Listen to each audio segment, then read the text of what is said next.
Don't give up all of your hope. We get out of here, you in the shower sing. This is Dystopia Now, a show where a comedian and an academic explore the philosophies and religions of Silicon Valley and the tech billionaires shaping our country, our world, and our future.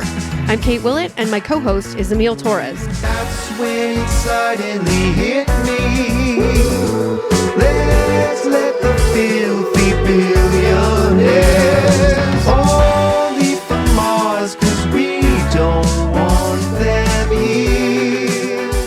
Electrified.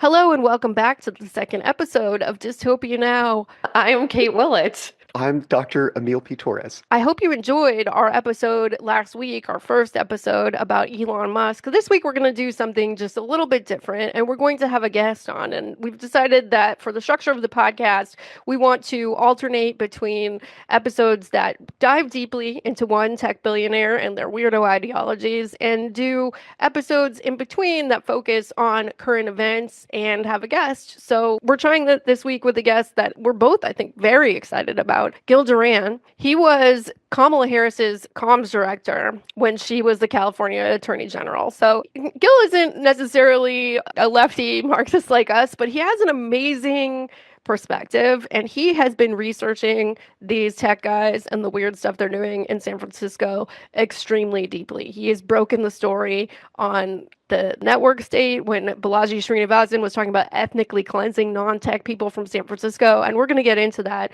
He's also worked for U.S. Senator Dianne Feinstein, California Governor Jerry Brown, throwback. Duran has also been the opinion editor of the Sacramento Bee, Go Sacramento, Gold Rush, and the editorial page editor of the San Francisco Examiner. So basically someone extremely knowledgeable that I think you're really going to enjoy and be surprised by a lot of the really weird stuff he has to tell us about in this conversation that we have. He's a somewhat frequent contributor to the New Republic, but he also runs this absolutely fascinating, I think very important Substack blog called the Nerd Reich. So we'll be discussing that in some detail. The idea of the Nerd Reich definitely overlaps with some of the things that I've written about in the past, such as the so-called TESCREAL bundle of ideologies. TESCREAL just stands for a bunch of different ideologies from transhumanism to long-termism that have become hugely influential in Silicon Valley. And the Nerd Reich is sort of thinking about this cluster of ideologies from a slightly different perspective. So I think his work is absolutely fascinating. I found it to be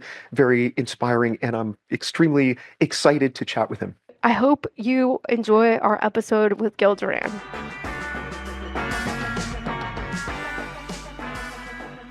Welcome back to Dystopia Now. This is our second episode. We are thrilled this week to be joined by a journalist whose work we really admire. He's written for the New Republic. Thank you so much for coming on the show, Gil Duran.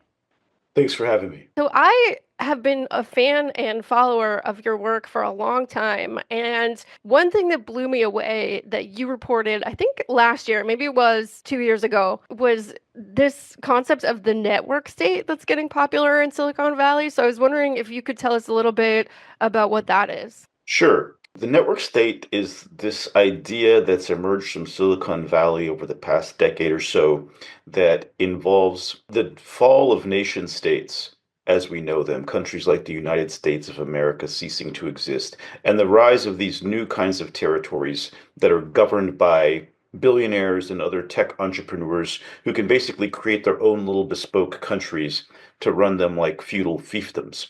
And as part of the network state idea, there are two ways to do it, according to Balaji Srinivasan, who's a guy who wrote a whole book called The Network State, How to Start Your Own Country. You can either go and buy a blank piece of territory somewhere where there's nothing going on it and start building your own little city or country. It doesn't have to be a big country. It can be a small one. It can be, and you start forming a group of people online, and eventually you go from the cloud to the land and go live in your network state, which will find some way to carve out its autonomy from an existing local government, maybe a poor government that wants to sell a big piece of land and some autonomy along with that. The other way to form a network state is to take over an existing government, hollow it out, and then reverse its purpose to, instead of serving a democratic populace, to serve the interests of the group of people who now control it, a sort of of a technocracy or a tech authoritarianism. And so I started writing about these ideas last year because I noticed there was something really weird going on in San Francisco politics. And as I dug deeper into that and paid closer attention, I realized that people who were connected to this so-called network state ideology had their hands all over what was happening in San Francisco politics. And I started to see the patterns and the alignment with that. And luckily found an editor at the New Republic who was interested in hearing more. I love your newsletter. Can you tell us the title of it? I thought it was amazing. The Nerd Reich.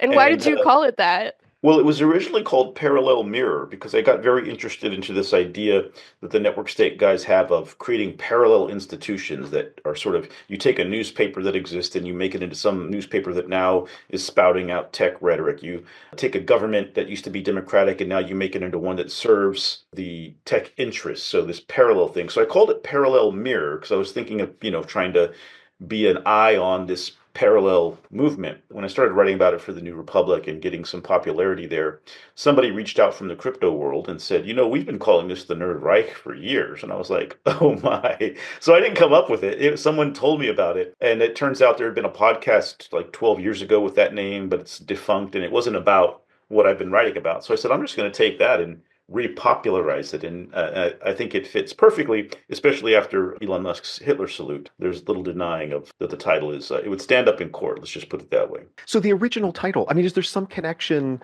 if you're familiar with the work of, blanking on her name, she published a recent book called Doppelganger. Naomi Klein, yes, not Naomi Wolf. Yes. Or is it the other way around? That's what the book is about, is her not Yes. being Naomi Wolf. Yes.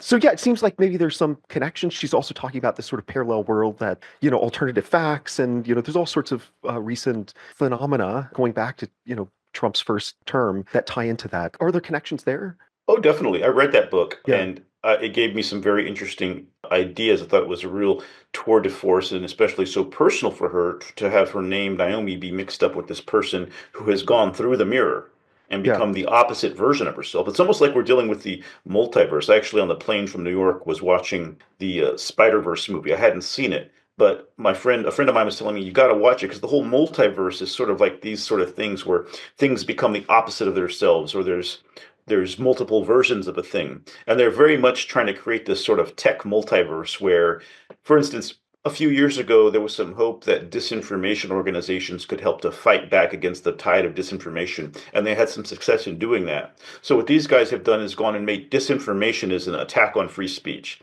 And basically now disinformation is free speech. Anything that calls disinformation a lie or identifies its patterns as disinformation is an attack on free speech. So they just redefine everything to suit their own interests, whether it's the media, a fact, or the way government should operate. They're creating this alternative reality, which is a crucial key to fascism. That's what fascism always does.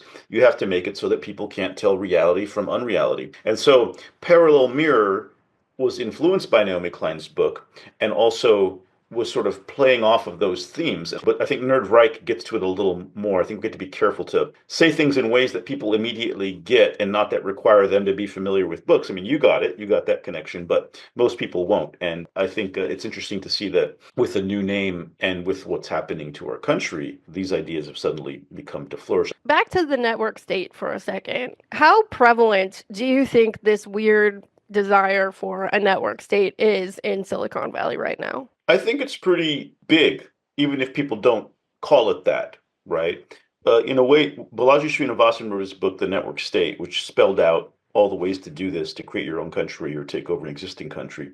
He's more in favor of exiting existing democracies and creating these other countries elsewhere. But I think, one of my earliest stories focused on California Forever, this new big tech city that this handful of billionaires, including Mark Andreessen, are trying to build in Solano County, California. And I saw in that all of the makings of a network state project. They may not go out there and say, hey, we're going to seek total autonomy and sovereignty, but so many things about the project don't make sense from a straight up development perspective. There's not enough water. County's rules particularly forbid this kind of massive growth, and the community doesn't want it, but they don't seem to care, and they're doing everything they can to get that done in the back door. And I'd say if you look at all around the world, there's this idea for something called praxis in the Mediterranean. There's already a network state project called Prospera in Honduras. And you got Peter Thiel, Mark Andreessen funding these projects all over the world.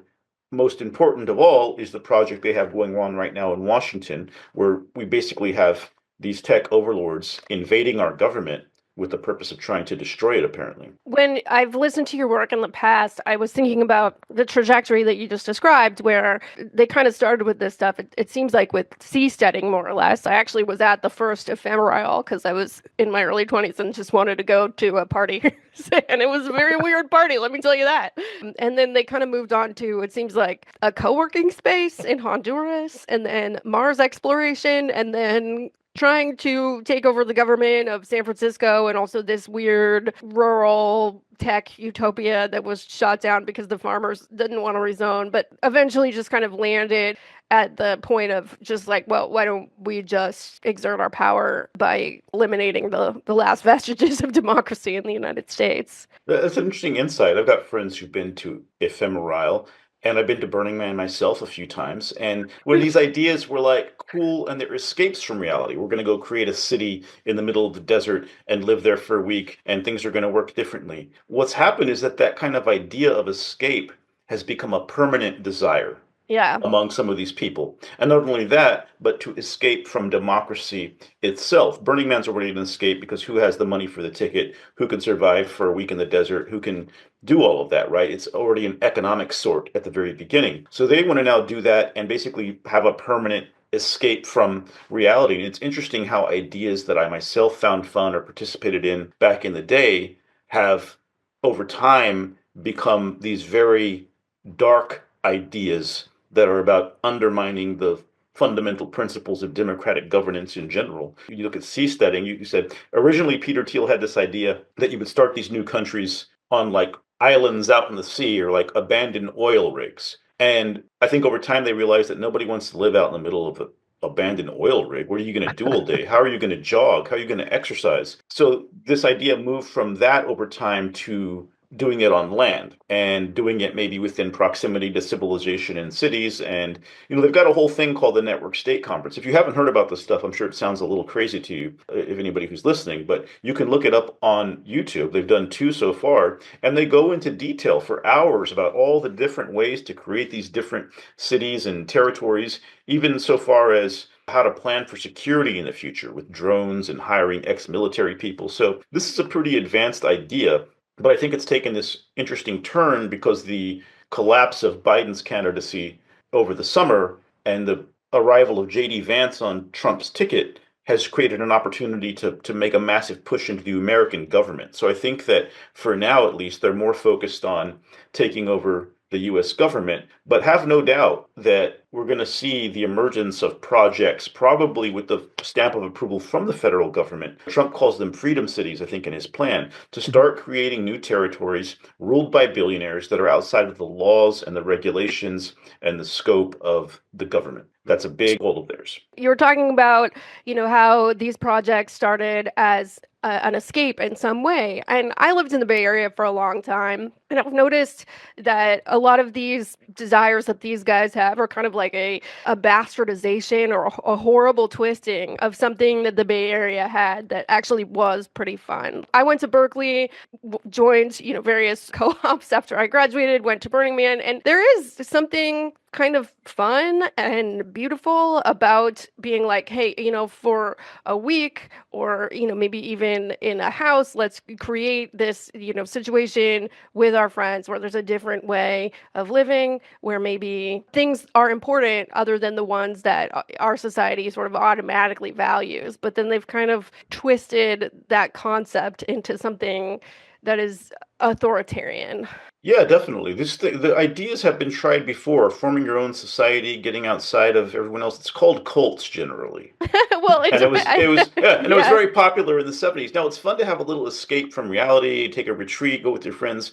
But when you try to have a small group of people and move outside of it and follow different rules, that generally doesn't end well over time, right? Yeah, when it's long-term, no. Yeah.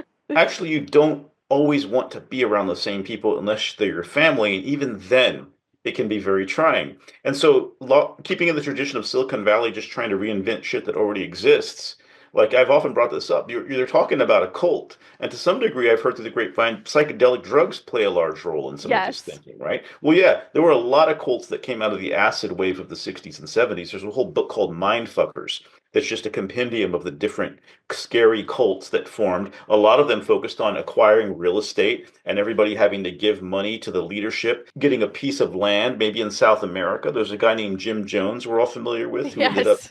giving everybody, making them drink poison flavor aid. So the idea of forming your own society apart from society is not entirely new. What's different is that these guys aren't just like yoga gurus or acid weirdos. They have billions of dollars at their disposal. They can really gussy it up and they can recruit a lot of young people in who think this is their ticket to having a place on the rocket ship and to getting wealthy and to not having to be a part of society. And I've seen that in the Bay Area, this recruitment effort to bring in these young people who see their future as being wherever these guys want to go. And I think that's kind of scary. So, yeah, we have a long history of cults in the Bay Area. This is, I think, the latest iteration. And one thing I'll say, too, they were trying to form this thing in Hayes Valley that fell apart, where they're going to buy up all the buildings in Hayes Valley and we're all going to live together. And you could just walk into your friend's living room without knocking. I'm like, who the hell wants anybody to walk into their living room without knocking? Yeah. Like in college, I lived in a group house where we had sort of an open door policy. But a year out of college, you're like, yeah, I want my own room. I want my own toilet. And do not walk into my damn house. They have this weird disconnection from the reality as most people live it. In a way, there's a lot of ways in which this is the immature thinking of little boys. So I'm sort of curious what exactly the connection is between the network state movement and someone like Elon Musk. It seems to me that a lot of the projects he's engaged in, from SpaceX to his current activities with Doge, eviscerating the US government, does sort of fit this network state ideology. Well, it's important not to give Balaji Srinivasan too much credit because he really wants credit. His ideas are just a rebranding of Curtis Yarvin's ideas. Yarvin's ideas are very closely aligned with a book called The Sovereign Individual that was very influential on Peter Thiel and others in the late 1990s. So there's a lineage here of these ideas coming forward. And what Balaji has largely tried to do is take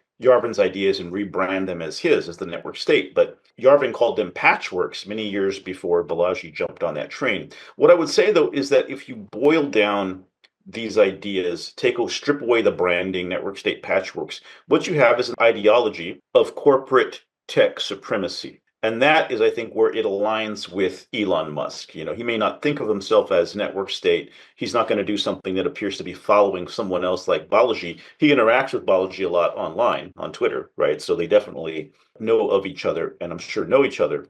But if you look at it, it's an ideology of tech supremacy. We are the richest. We are the smartest. Forget all these other people having a say in things. We should be in control.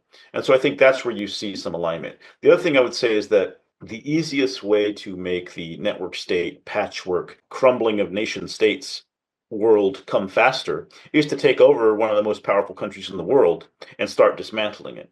This is about weakening American from the inside, about weakening American power around the world, and about creating that world in which a billionaire can have his own country, be aligned with certain countries, etc. So it's really about escaping the social contract of democracy and escaping taxes, escaping rules, escaping regulations.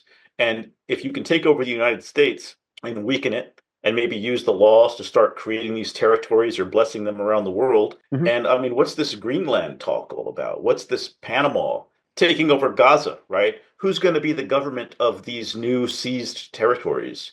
Will they have the same rules and regulations as the United States, or will they have some other kind of governing structures, right? So it's colonialism, right? I mean, Balaji calls it tech Zionism, taking land, creating new governments, and hollowing out existing governments from the inside. So I think they fit together in that way. I think an opportunity presented itself due to the weakness of the Democratic Party that they couldn't have predicted even a year ago, right? Musk didn't want Trump to win. He was trying to get DeSantis, he was trying to get Ramaswamy, but they had no other choice because Trump had the nomination and was for sale. I feel like this term of Trump's is very different than his term in 2016. It felt like evangelical Christians were a very big force in his 2016 to 2020 term. And this time, the Christians, even though, they're still there. They've been kind of pushed aside for the right wing of tech, or maybe right wing is being too generous to the ones that would not specifically publicly identify that way.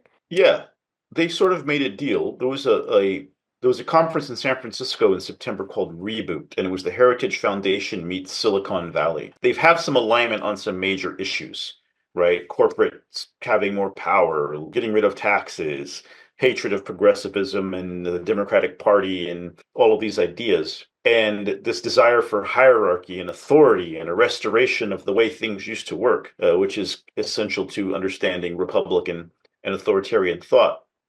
But there are some big divergences here, and I think that Steve Bannon, unfortunately, has been the only person out there highlighting the tensions between MAGA and these brawligarchs, which is like these guys don't really believe in God; they believe they are God, right? Yes. And especially lately, Peter Thiel has been playing with religious language and symbolism to describe his project in a way that I, as someone who's had a long decade in politics, I would stay away from messing around with religious imagery and symbols. But what his interest seems to be is in religion without God, which is to say hierarchy and authority without something at the top that we all assume is there, or that religious people assume is there.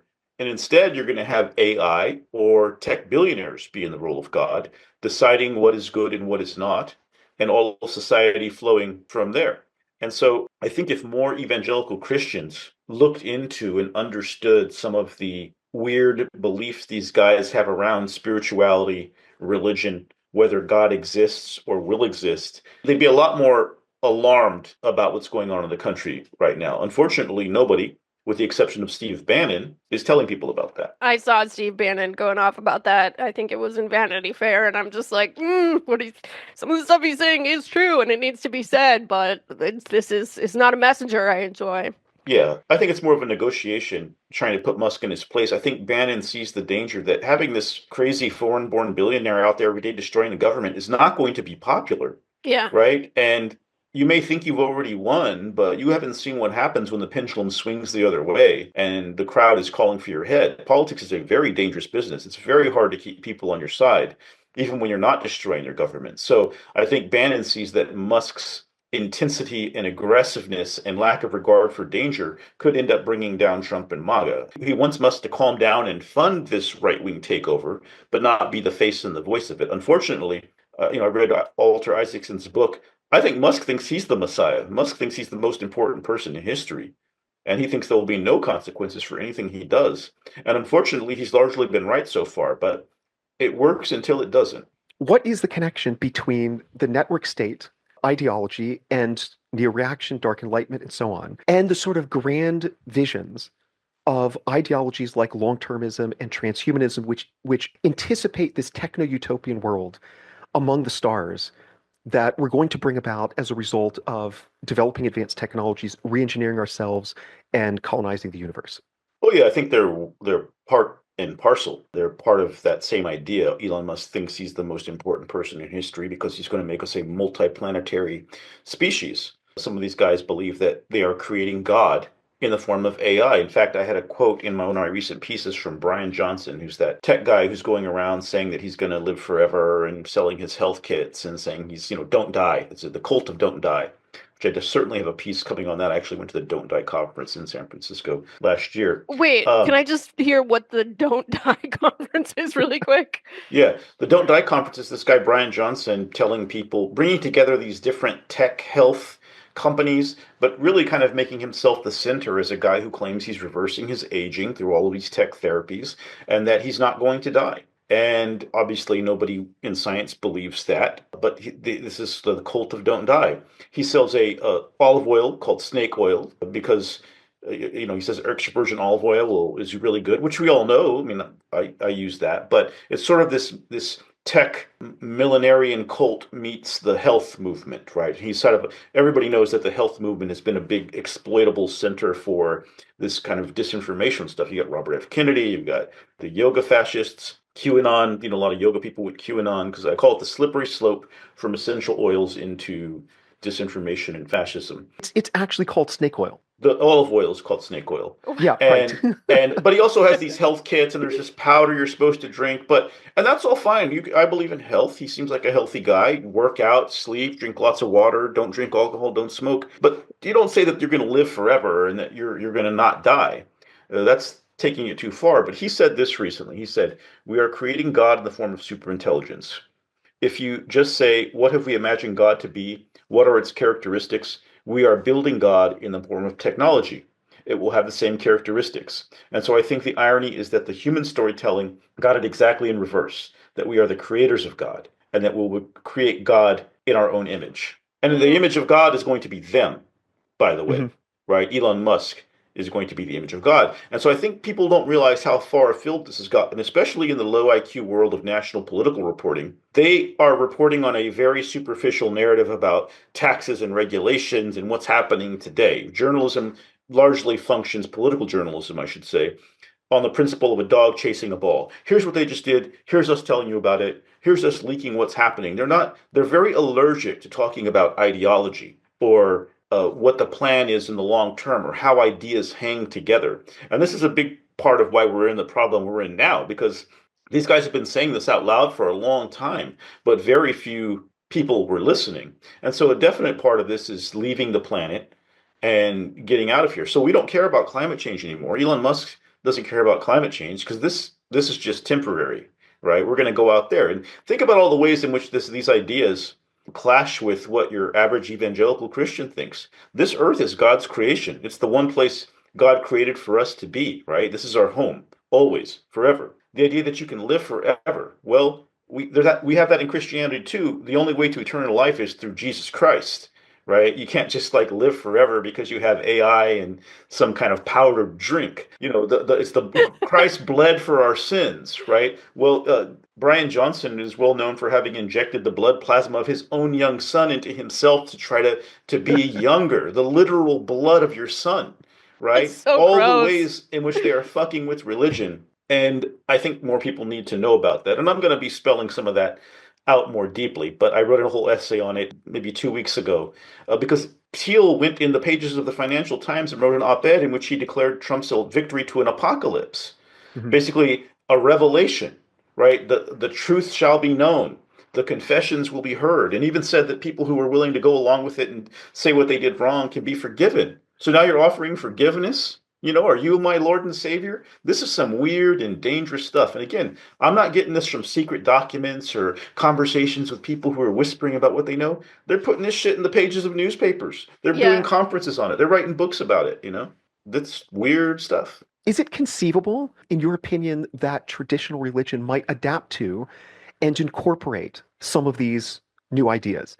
Oh, I think there will be definitely an effort made to do that. I mean, a lot of these big mega churches are very susceptible to the influence of money, right? And there's an endless amount of money available for disinformation. If you keep pushing a certain narrative to people, they will start to accept that, especially in a place like a church where they have a preacher who starts telling them that, either AI is God or AI is not, right? And I actually wrote in the piece that I was just mentioning that, Thiel frames the second coming of Trump as a story of apocalypse and judgment. And the only thing missing is the Antichrist, that wicked and worldly figure who will arrogantly boast his greatness and exalt and magnify himself above every god while optimizing blasphemy and deception. And I was like, don't know anybody like that around here.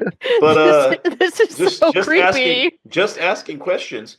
But they're playing around with these ideas, and I think that we're going to see an effort to meld this into religion. That's something I'm going to write about more because I do think it's alarming, and I think it's really obvious.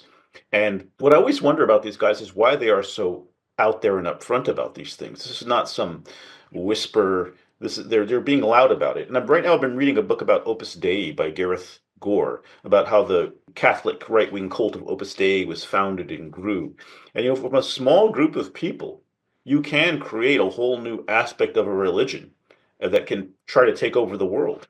I mean, who would have thought that Jesus Christ, 100 years even after his death, would be still talked about today, would be behind a major religion. So I think they understand the role religion has played as a kind of software for civilization. And I have no doubt that what they're trying to create is a new kind of religion. Mostly not for the spiritual aspects. I don't think they believe in the spirit, not for the religious ideas of the holy and the sacred, but for the sake of establishing a hierarchy and a new order in the world and in the galaxy that will be, or at least in the solar system, that will be the new way of the human species. And I think that's an important point to realize is they're pretty far gone on this stuff.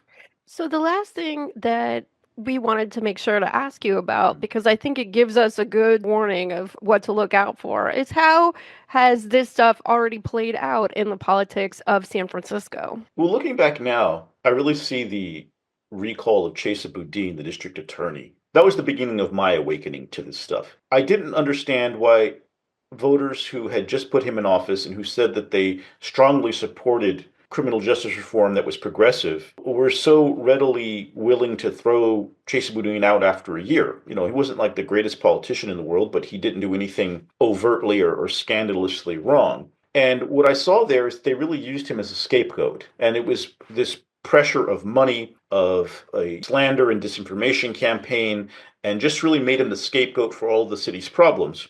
And I think we're going to see more of that behavior. The original project here was to take over San Francisco in 2024, but this has now gone far beyond that. And if you look at the results in San Francisco this year, they didn't get everything they wanted. The mayor they wanted to get in there didn't win, Mark Farrell, London Breed. They got Daniel Lurie, who maybe they can work with, who maybe seems a little more on their side than on the side of the progressives. But there's still a split of progressives and anti-progressives on the Board of Supervisors. And so they didn't get a full win. But I think San Francisco at this moment matters less to them than what's happening in Washington. Gary Tan, who was largely spearheading the tech political project here, has now said he's going to be less involved in local politics and spending more time in Washington working on things there, because that's what every Democrat is doing right now, rushing to Trump's Washington to be a part of the big, exciting change. We're going to do a whole episode on Gary Tan, but no, I mean, it must be bittersweet because it's like, for you who live in San Francisco, like, boy, bye, like it's nice that he's not messing with your daily life anymore. But I agree with you that these people have been empowered in some way, like since the Chesa Boudin recall, since the school board recall that they did, that like, oh, now we can just openly buy the political things that we want to happen. We don't have to feel bad about it. We don't have to do it in secret. We can just throw a bunch of money to get people to vote the way we want. Yeah, and it works. I wrote a piece for the New York Times after Boudin got recalled. They asked me to write a piece. And I said, in Chesa Boudin's fate, the Democratic politicians who stood on the sidelines and let him take the fall should glimpse their own fate, because this is coming for them as well. And now we see them trying to do a recall of Newsom because of the fires. Everything is now going to become the blame of Democrats from Washington, even things that aren't real or didn't happen. And Chesa Boudin, I think, will be looked back as target practice. And San Francisco, while that was the original project, and they're not done with San Francisco yet, by the way, they'll be back. But there's a bigger opportunity that just opened up on the Potomac. And if they pull that off, well, this shit'll be easy. Because, how much would it take to buy off most of the politicians in this country? They certainly have enough money to do that. How much crypto do you have to put in the wallets? 10 million, 15 million? Easy peasy, right? So I think they have these big ambitions to really take over our system and make it so that one day that kind of tech ideology is in control of most of the desirable places in the country.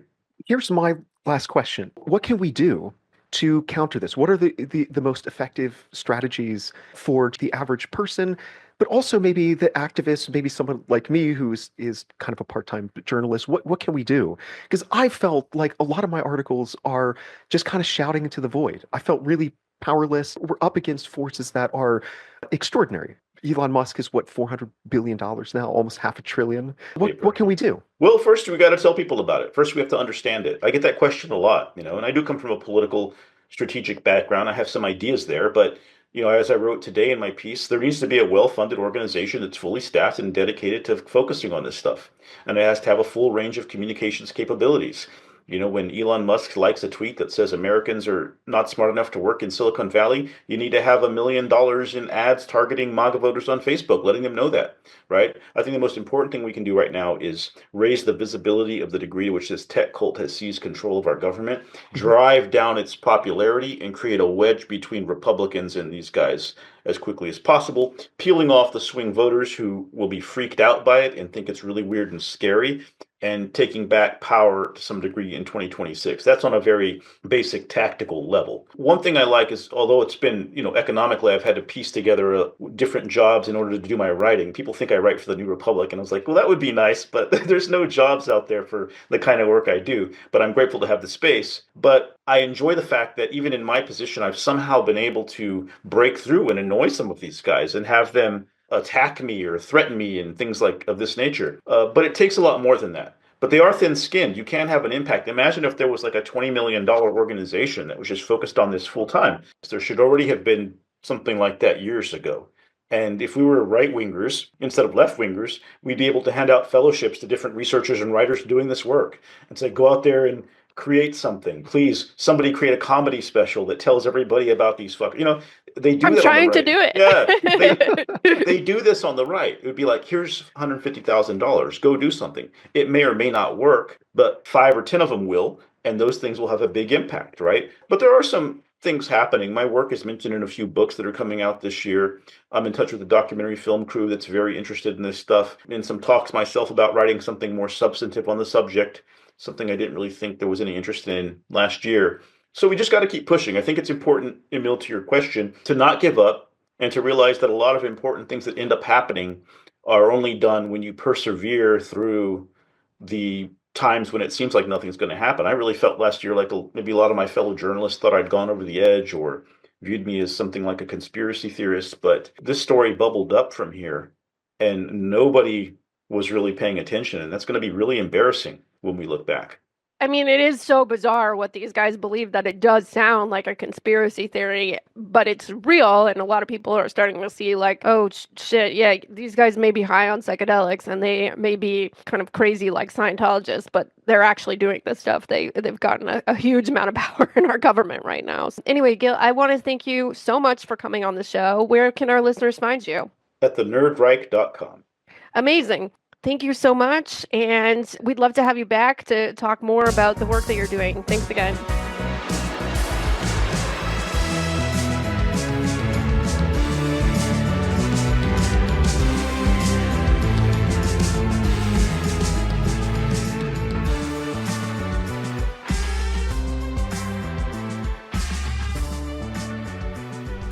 Dystopia Now is a co-production of Emile Torres and Kate Willett. Our theme song is Hunger Strike by Emile Torres. We have no outside funding or advertising, so if you can become a contributor on Patreon, we deeply appreciate your help keeping the show going. We are a brand new podcast, so please rate and review us on your podcast platform of choice, and we'd love your help getting the word out. Thank you so much.